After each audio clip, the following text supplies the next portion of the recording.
Olá, que bom estar aqui com você em mais um vídeo do programa Ser Presente. Nessa entrevista nós vamos conversar com Rúbia Maria Tenório.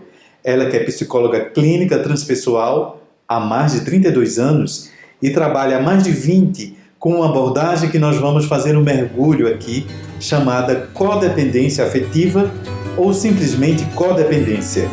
Seja bem-vindo ao nosso programa.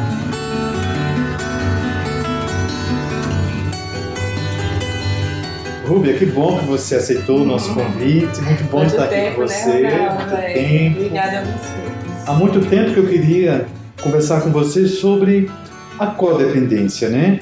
E aí eu quero saber como que a codependência primeiro chegou a você, né? Como esse tema foi apresentado a você. Veja bem, eu fui casada com uma pessoa que era usuária de álcool.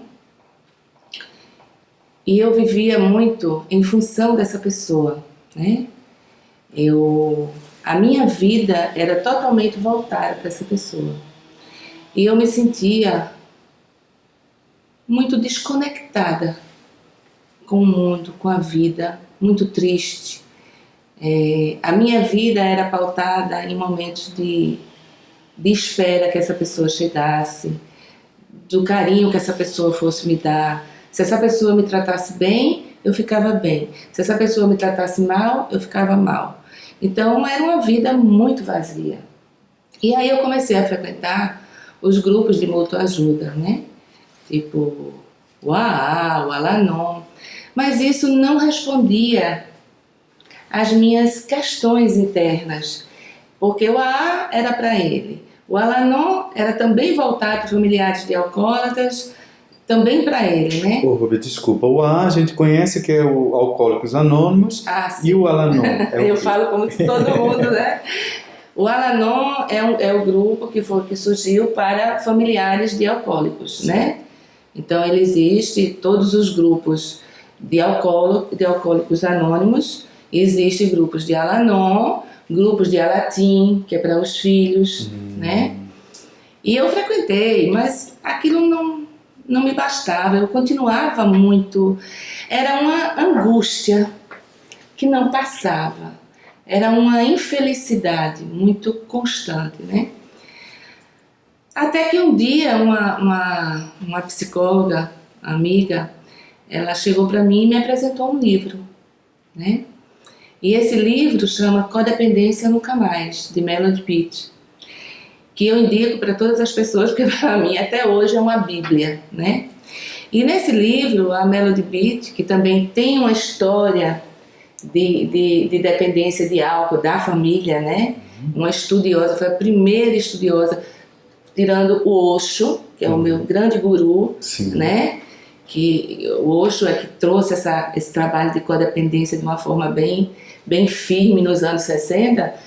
Esse livro, ele vem com um monte de questionários. E eu disse, meu Deus, eu sou codependente, existe uma doença para isso que eu sinto, né? Isso para mim foi muito forte. Mudou minha vida. Porque aí, a partir daí, eu comecei a estudar muito. Na época, né, há 20 anos atrás, 20 e poucos anos, não existia como existe hoje. A codependência hoje está bem mais divulgada, né? Naquela época não era. O meu trabalho de conclusão da minha formação em psicologia e psicoterapia transpessoal foi dentro do alcoolismo. Então, eu acabei transformando uma tragédia da minha vida, né, num segmento que eu, até hoje, da minha vida, né? E isso eu tenho profunda gratidão, que hoje é o meu ex-marido. Agradeço profundamente a ele, né? Que foi o seu professor. Que foi o meu grande professor. Meu grande professor. Uma pessoa que eu tenho o maior afeto, que é meu grande amigo, né? Mas que não deu certo, né? Como casal. Né? Temos um filho e agora um neto, né? E aí eu comecei a ver que a maioria dos meus pacientes de consultório eram codependentes, como eu. E aí eu fui me tratando, né? Eu fui dentro do meu processo terapêutico, né? A minha terapeuta não sabia o que era codependência, ela também, a gente começou a trabalhar juntas, né? nesse processo. E aí eu fui desenvolvendo trabalhos de grupo com meus pacientes e pronto, estou aqui nessa até hoje. Ô Rúbia, e explica pra gente o que é a codependência. Olha, eu digo assim, que a codependência é a dificuldade que você tem de se relacionar de forma saudável, tanto com você mesmo, como com os outros, né? Então, são pessoas que atraem, entre aspas, né? Relacionamentos nocivos, relacionamentos abusivos, Tóxicos, né? Como relacionamentos tóxicos, hoje. entendeu? Porque o codependente, ele acredita que ele precisa cuidar do mundo. E ele cuida. Ele cuida da família, ele cuida dos filhos, ele cuida do marido, da mulher, ele cuida do mundo. Mas ele se esquece justamente de cuidar da pessoa mais importante da vida dele. Ronaldo, se você fizer uma enquete assim, perguntando para as pessoas, fulano, quem é a pessoa mais importante da sua vida? Pode ter certeza que ele não vai responder que é ele. Ele vai responder que é o marido, que é a mãe, que é o filho. Nunca ele vai responder, sou eu. Eu sou a pessoa mais importante da minha vida. Isso mesmo. Porque isso não passa pela cabecinha do codependente. Né? Ele tem a necessidade, porque é uma necessidade mesmo, né? De cuidar do outro para poder corresponder a 3 eventos na vida dele. Que é ser amado, ser aceito e ser reconhecido. Para ter essas 3 coisas, ser amado, ser aceito, ser reconhecido, o codependente faz qualquer negócio. Ô Rubia, de onde surge essa... Olha, é o quê? É um transtorno? É uma... Olha, não chega... Existe o transtorno do dependente. Eu não estou falando desse transtorno, não. Mas como configura essa doença? É um conjunto, né, de atitudes, né, que a pessoa tem e que, se ela não cuidar, aí sim, se transforma num transtorno. Mas qual é a origem desse comportamento? Eu acredito, a bibliografia fala muito sobre isso, né? Existe um livro que também para mim também é um livro fantástico, que é O Amor Não É Uma Brincadeira de Criança, alguma coisa assim, de Krishnananda, que é um discípulo de Osho, né? Krishnananda é o nome, porque quando você é um sannyasi de Osho, você muda de nome, né? É isso, você acaba mudando o seu nome. O amor não é um jogo de criança, certo? E nesse livro, ele também tem um histórico de um pai alcoólatra, tudinho, né? Porque, a princípio, esse nome de codependência, ele veio de pessoas que tinham vinculação com algum dependente químico.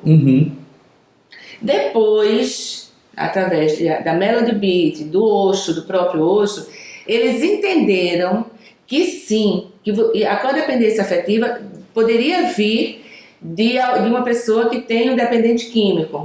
E por isso precisa cuidar, tirar ele do vício, mas que também existe muita gente que é codependente e que não tem histórico nenhum, de nenhum codependente. De nenhum dependente químico. Então mudou totalmente a forma de você trabalhar com a doença.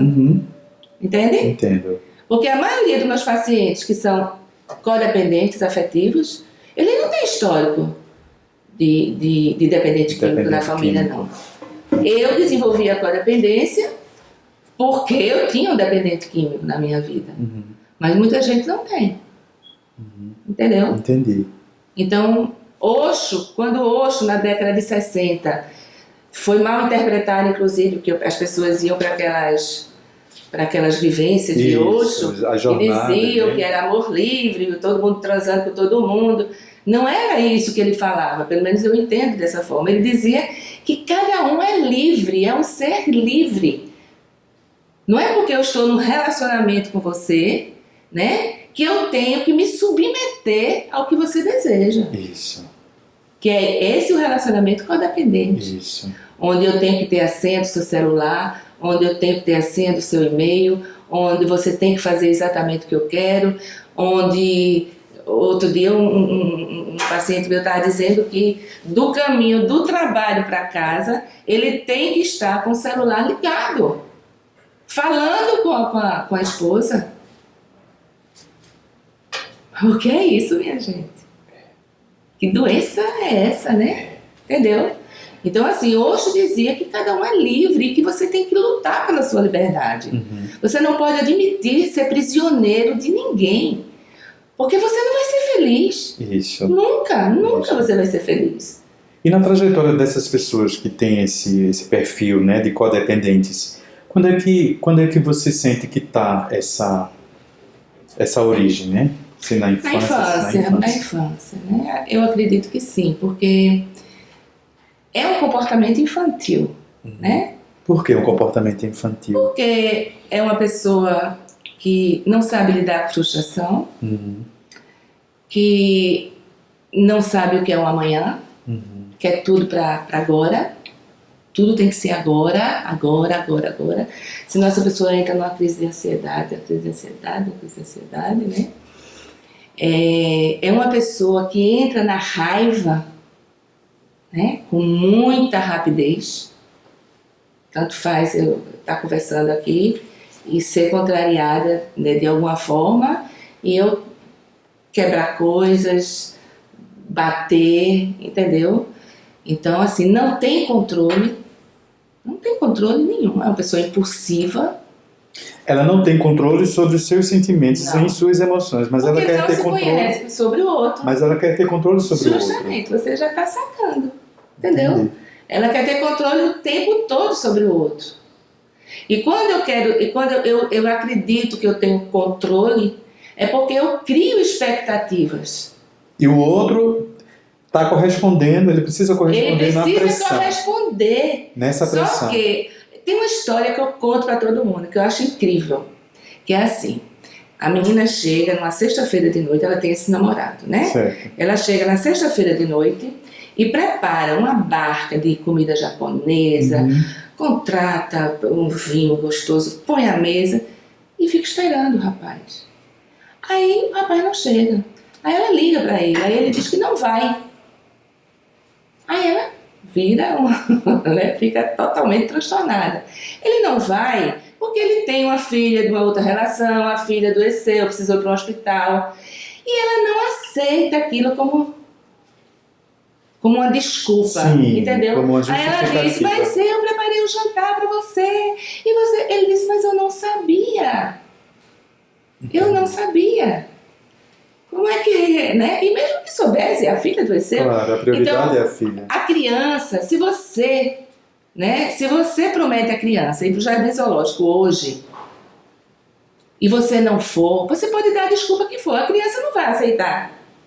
Porque a criança não tem esse entendimento. Isso, e ela está na fase dela, né? Normal. Justamente, agora imagine um adulto com essas atitudes infantis o tempo todo.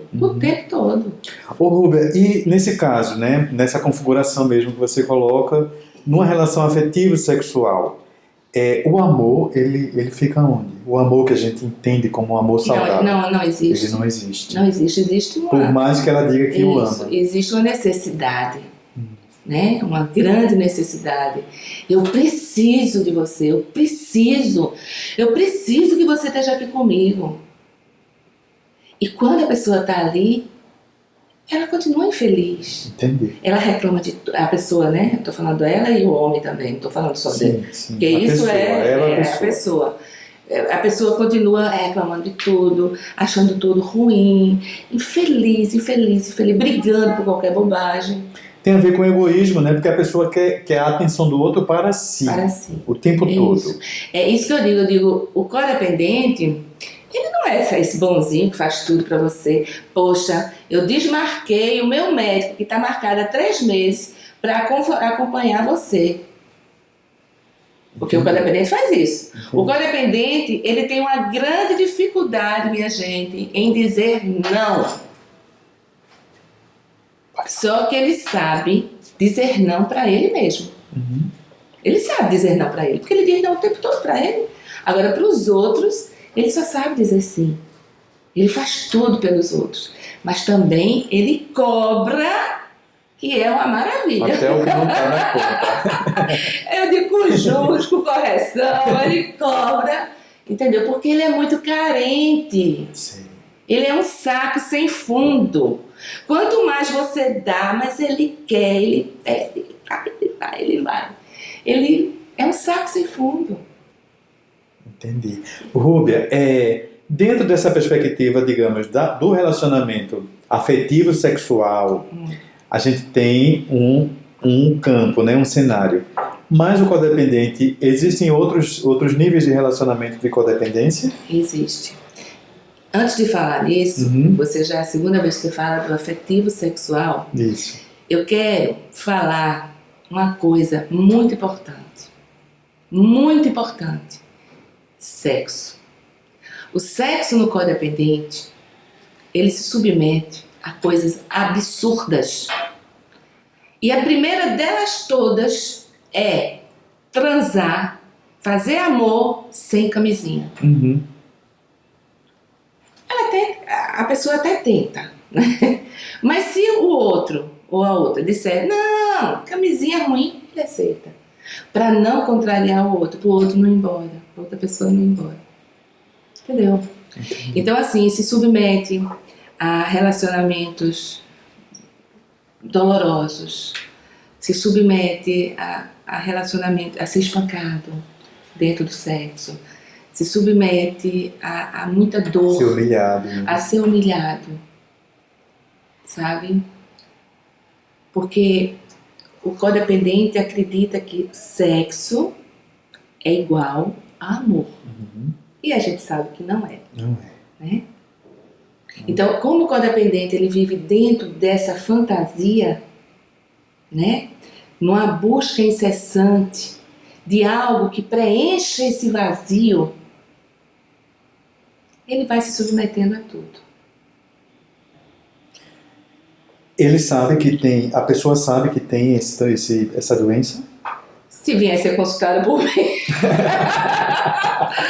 e eu identificar, eu falo. Isso. Eu falo e a gente começa todo um tratamento em cima disso, né? Uhum. Em cima dessa doença, né? Porque eu pergunto isso porque muitas vezes os sintomas estão ali gritantes, mas a pessoa não se reconhece Não se reconhece. na doença. Ontem eu atendi uma pessoa que ela disse assim, eu tô tão acostumada a ser desse jeito que eu não sei como é ser de outra forma. Tem a ver com toxina, tem a ver com um vício na toxina, né? É uma droga. Na adrenalina, né? É uma droga. Você é viciado na adrenalina. Isso. Você vive de brigas e confusões. Isso. A adrenalina, ela lhe mantém viva. Mesmo que depois te deixe no chão, Uhum. né? Com a depressão fortíssima, crises de pânico, bipolaridade. Uhum. Entendeu? Mas a pessoa se alimenta como qualquer droga. O que eu digo quando um relacionamento tóxico está bem forte, eu digo, se afaste da droga. Uhum. Mas é se afastar mesmo, é não atender telefone, Isso. as redes sociais todas bloqueadas. Porque se você vê a droga, você vai querer usar. Vai querer. Existe diferença no nível de compreensão, né? Estou tentando entender aqui. De uma relação abusiva para uma relação com a dependência, existe um diálogo ou uma coisa é outra? Como Eu é acredito que a relação abusiva ela já se acontece configura? porque a pessoa é codependente. Ela aceitou aquilo ali. Entendi. Uma outra dificuldade que o codependente tem é de assumir responsabilidades. Tipo, Ele sempre é a vítima. A culpa é do cara, a culpa é da mãe, a culpa é... Sabe? A responsabilidade é sempre do outro. entendi. E nesse trabalho, a gente traz muito isso. Que nós somos responsáveis, viu, minha gente, Nós somos responsáveis por 100% de tudo que acontece na nossa vida. Tudo que acontece na nossa vida, a responsabilidade é nossa. Claro, né? Muitas vezes a pessoa invade, mas é porque você deixou. Ela invadiu, fez ali, ó, um verdadeiro carnaval, e quando sai, ainda leva pedaços seus, né? Que pra gente sair resgatando esses pedaços, Ave Maria, é um trabalho. Mas porque a gente deixa. Ô Rúbia, teve um vídeo que eu postei recentemente falando sobre relacionamentos. Foi, eu vi. E falando sobre esse espaço que a gente cria, né, quando a gente se relaciona com o outro, eu tenho um pouco, né, você tem um pouco de mim e eu tenho um pouco de você. Certo. Como é que é essa dinâmica para uma pessoa que é codependente? Ela não tem. Ela não tem limites. Ela não dá limites. E isso aparece no relacionamento afetivo, né? Homem, mulher, mulher, mas no relacionamento afetivo, sexual, com mais clareza, porque é um relacionamento de maior intimidade. Né? Mas existe o codependente de mãe, eu conheço vários. Codependente de irmão, de amigo, existe. Existe também. Existe. Agora, onde se apresenta de forma assim, valendo mesmo, é no relacionamento afetivo sexual. Esse vem com brabeza mesmo, assim, porque o codependente, como ele é muito carente, ele vai deixando. Né? Como ele vive no estado mental infantil, ele, né, ele tem os pensamentos mágicos, né, de que aquela pessoa vai mudar, né, de que tudo vai ser diferente. E aí as coisas não são bem assim, né? Quando você vê, é o caso daquela moça que a gente viu, todo mundo viu, né, filmando ela fugindo dele, e ele machucando, batendo, até que ela morreu. Quantos casos, minha gente, de morte, de assassinato? Isso. Né? Então deixa eu ver se eu entendi. Dentro dessa linha da relação afetivo-sexual, a pessoa que já tem essa tendência de ser uma codependente, ela já sabe dos sinais, não, né? Ela sabe que ela não está bem. Mas, é assim que chega aqui no consultório. Mas, desculpa, mas ela recebe os sinais de que o outro... O outro diz que pode você ser é um abusivo. louco, você é uma louca, é aquela pessoa que quando o relacionamento termina, liga 100 vezes direto, entendeu? É uma compulsão. É uma pessoa compulsiva e obsessiva.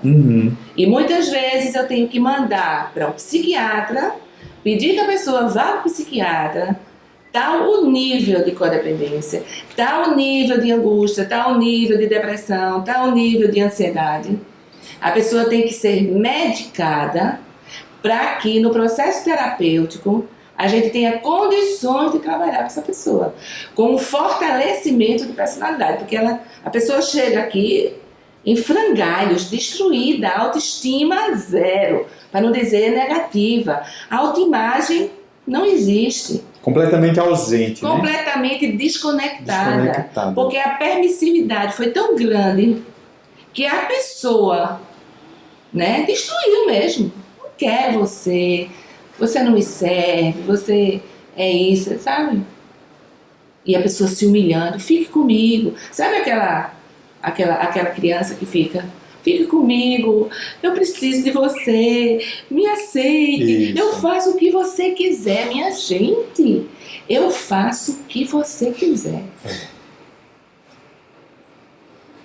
É doloroso, né? É muito triste, me corta o coração. É doloroso. E eu não sei de estudos sobre isso, Ronaldo, mas nesses últimos tempos, eu acho que as pessoas estão se isolando mais por conta das redes sociais, muito tempo ali no celular, é muita solidão.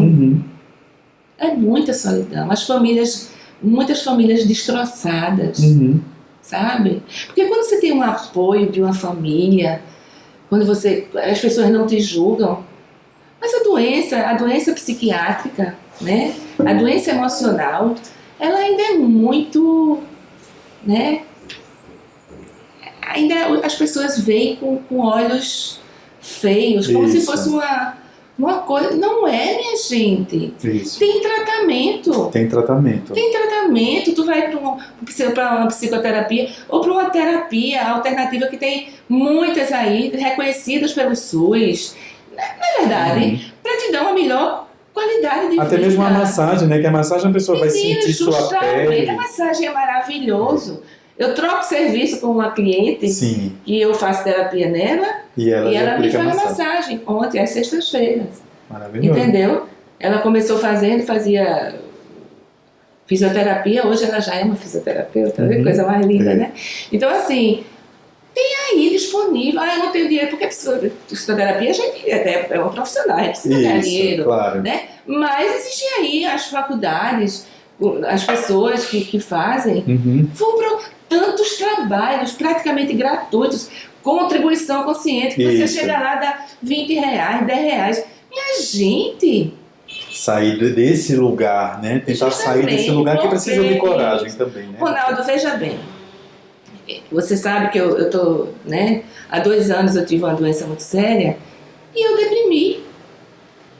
Porque quando eu me operei, que eu tinha que fazer uma opção, seguir um caminho que eu olhava, eu estava tão frágil que eu dizia, eu não vou conseguir.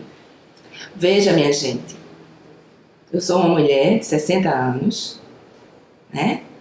Que sempre fiz terapia na minha vida e todos os trabalhos que vocês imaginam para ser uma pessoa melhor. E eu não dei conta.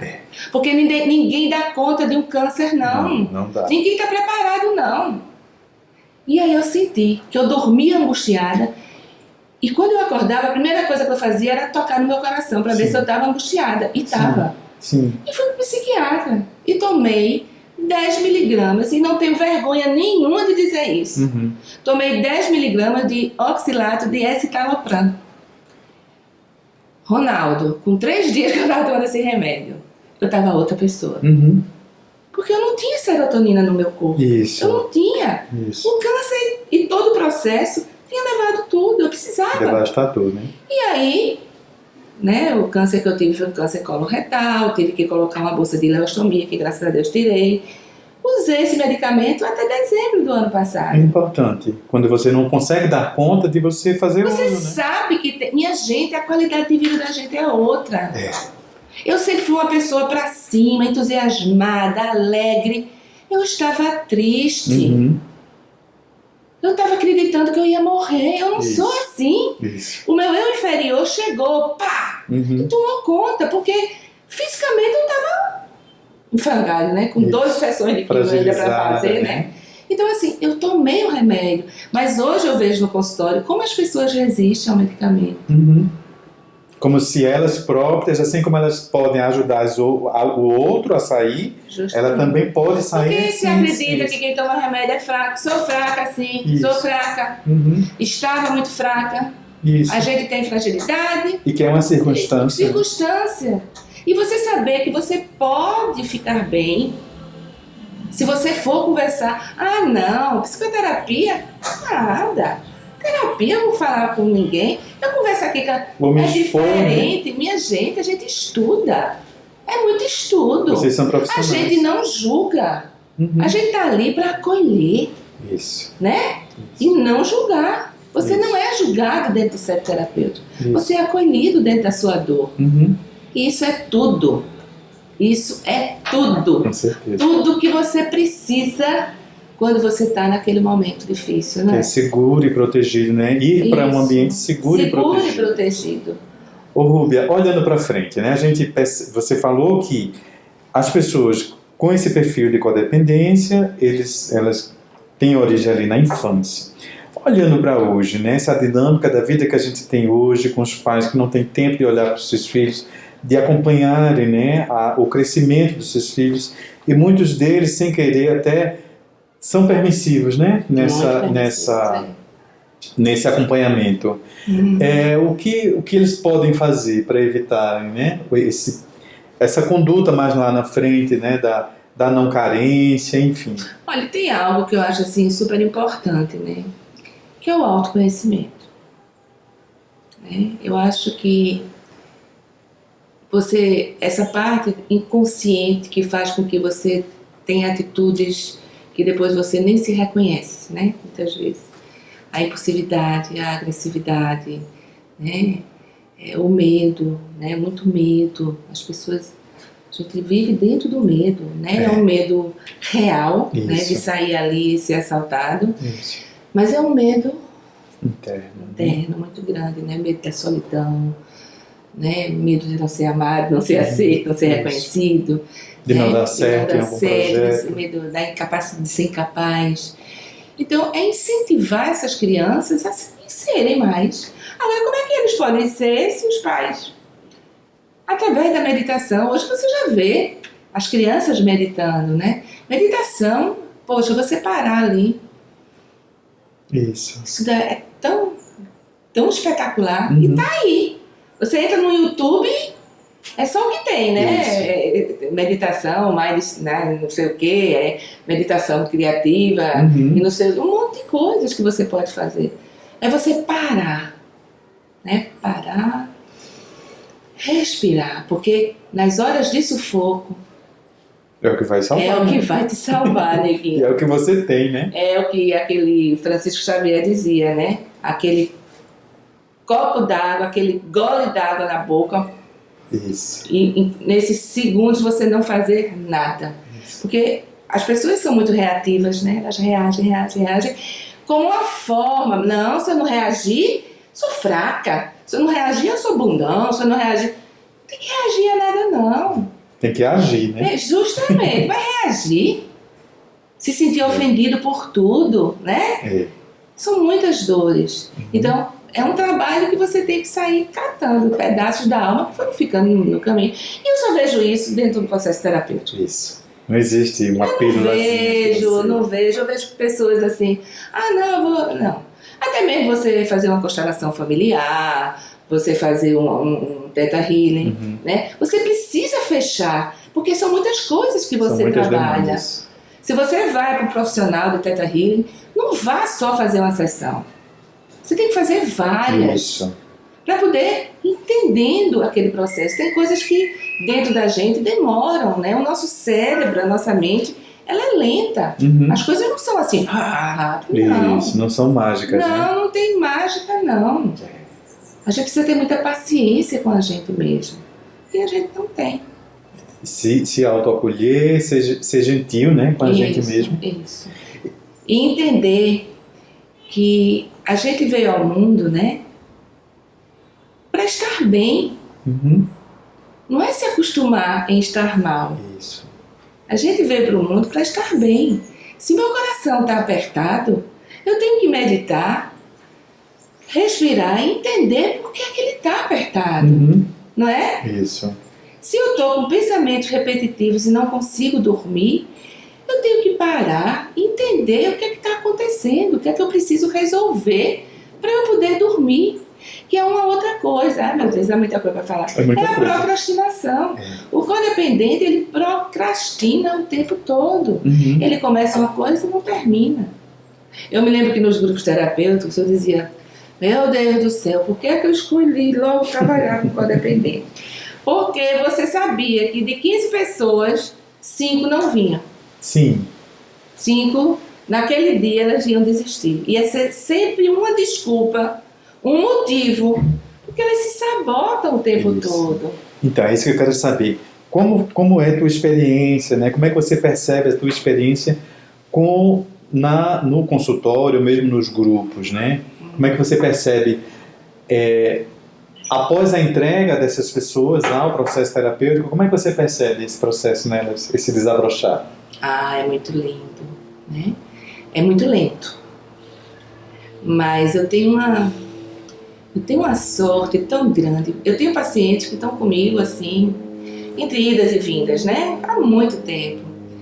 Porque também depois que você descobre o processo terapêutico e que você recebe alta, aí você sabe que é muito mais fácil você resolver muitas dificuldades voltando, né? Isso, claro. Você já sabe o caminho, né? Isso. Então você começa a ver as pessoas. A primeira coisa que eu percebo Os limites, são os limites. Elas começando a dizer não. É tão lindo isso. A palavrinha mágica. Sabe? Elas começando a dizer não. No começo, é um treino, é muito difícil, porque eu digo assim, diga não para tudo. Porque quando você diz não para tudo, aí depois você repensa, você diz, poxa, a pessoa está querendo isso de mim, eu vou fazer porque eu vou fazer, porque eu quero fazer, ou eu vou fazer para agradar a pessoa, né? Aí é mais fácil você dizer, não, fulano, tudo bem, é um sim, do que quando você diz sim e depois você quer dizer não. Aí começam as mentiras, né? Autossabotagem. Sabotagem. Então, diga não para tudo. Mesmo que depois você resolva dizer sim. E aí elas começam, porque quando elas começam a dizer não, elas estão dizendo sim para elas. Elas estão começando a olhar para elas. A ver que elas são a pessoa mais importante da vida delas é ela mesma. Claro. Que ela tem que contar primeiro com ela, que ela tem que ser paciente com ela, que tem compaixão por ela. Isso. Que tem que vibrar com cada pequena coisa que ela conquista. Isso. Porque não adianta dar passos largos, porque você não vai conseguir Mágicos, isso. Você tem que dar passos curtos. E Um de cada consistentes. vez, né? Um de cada vez. Ela precisa perceber que ela é preciosa, né? Para a vida, né? Ela é preciosa. E quando ela começa a perceber isso, né? E aí pronto, aí vai o processo. Até o próximo relacionamento afetivo, né? Aí é que a gente vai fazer o teste. Aí é que a gente vai testar como é que tá o tratamento, entendeu? E como é que você percebe que essa abordagem da codependência, né, esse seu trabalho, ele fortalece, claro que diante de tudo que você já falou aqui, mas de uma maneira mais concentrada, como é que ele fortalece a presença do outro, né, ou da outra pessoa? Porque eu senti, diante de tudo que você já trouxe aqui, que, na verdade, essa pessoa está completamente ausente de si. Totalmente. E não existe nem esse espaço que ela troca, né? O espaço está como se a casa estivesse toda arreganhada, toda aberta, ou nem houvesse porta nem janela. Nem porta nem janela. E dentro da casa, totalmente destruída, né? As coisas tudo reviradas. Isso, não sabe onde é a cozinha, porque não sabe. É uma doença, né? Que traz a depressão, que traz a crise de ansiedade, que traz o pânico. É uma doença que mata. Que É mata. uma doença que mata. As pessoas tentam se matar e muitas vezes conseguem. Graças a Deus que eu nunca tive uma experiência dessa com meus pacientes. Sim. Mas é o que mais você vê. E você está vendo que mundialmente falando, o índice de suicídio está aumentando muito. Isso. Aumentando muito. Isso. Porque a dor emocional, ela é muito, muito profunda. Ela dói... é a dor da alma. E naqueles pacientes que receberam alta, como é que você percebe que você contribuiu para a qualidade da presença dele? Né? Eu contribuo, Ronaldo, porque eu dou todo o meu amor. Eu sou muito firme. Tem pacientes meus que dizem assim, Vixe Maria, Rúbia, eu digo, mas eu sou muito amorosa. Eu ponho no colo. Eu carrego muitas vezes. Porque eu amo o que eu faço. Eu amo. Sabe? Eu digo, meu Deus, eu sou uma pessoa muito abençoada, porque você trabalhar no que você ama, é muito bom. É o seu propósito, né? Você cumprindo o seu propósito de vida. Você fazer um trabalho de grupo. E, meu Deus do céu, o dinheiro está em segundo, terceiro. Isso. É aquela alegria. Eu sou uma pessoa entusiasmada. Que ótimo. Então é o meu amor mesmo. É o querer mesmo. E o que Agora, eu só posso falar. A gente é um condutor, né? Nós terapeutas, nós somos quem faz tudo é a pessoa. E se o codependente ele sair da observação, ele tem que estar se observando o tempo todo. Se ele sair, ele vai ter recaída, como qualquer usuário de droga. Isso. A recaída do codependente são os comportamentos codependentes, né? Isso mesmo. Entendeu? E o que é que você diria para quem está nos vendo agora? Eu diria que vá se cuidar. Eu diria que procure ajuda. Eu diria que pesquise, né? pesquise na internet. A internet já tem muitas coisas. Tem algumas coisas que você não entende muito bem, mas você mesmo vai, né? Tem coisas escritas, tem vídeos, tem muitos vídeos. E procure ajuda pessoal, porque você merece. Você merece. Muitas vezes você vê a pessoa, Rúbia, não tem dinheiro, mas compra um carro pro filho, paga o inglês do neto. Não prioriza. E qual é a sua prioridade? Minha gente, a gente tem que ser prioridade na vida da gente, pra gente poder ajudar os outros, né? Entendeu? Então assim, vá procurar ajuda. Tem muita gente boa trabalhando. Muita gente séria, estudiosa, né? Muitos grupos, muitos trabalhos. Agora mesmo você vai fazer um trabalho. Qualquer trabalho de autoconhecimento vai lhe ajudar. Isso. O que o codependente precisa é se conhecer, né? Para poder se entregar para o outro. É se amar. O codependente não se ama. Ele se machuca o tempo todo. Ele é o pior amigo dele. É o pior amigo não, é o inimigo dele. O codependente não precisa ter inimigo não. O inimigo ele já tem, que é ele mesmo. Ele se machuca muito. E se põe no lugar menor, né? Ele sempre é o coitado, é a vítima. Sempre é o outro que machuca. É o amigo que abandona. Claro que o amigo vai abandonar. Claro, minha gente. Quem é que aguenta viver com uma pessoa que não dá paz? Eu conheço você, né? Isso. Aí você se apresenta desse jeito. Com um mês eu quero que você seja uma outra pessoa.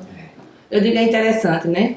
Tu compra um pé de manga, planta a manga, né? Aí a manga, quando começa a dar os frutos da manga, tu diz, eu não queria manga não, eu queria caju. É assim que o codependente atua, né? Nesse controle, né? Querendo transformar a pessoa em outra. Se aquela pessoa não lhe serve, vai embora. Mas ele não aguenta, porque ele acha que ele não aguenta conviver com a solidão.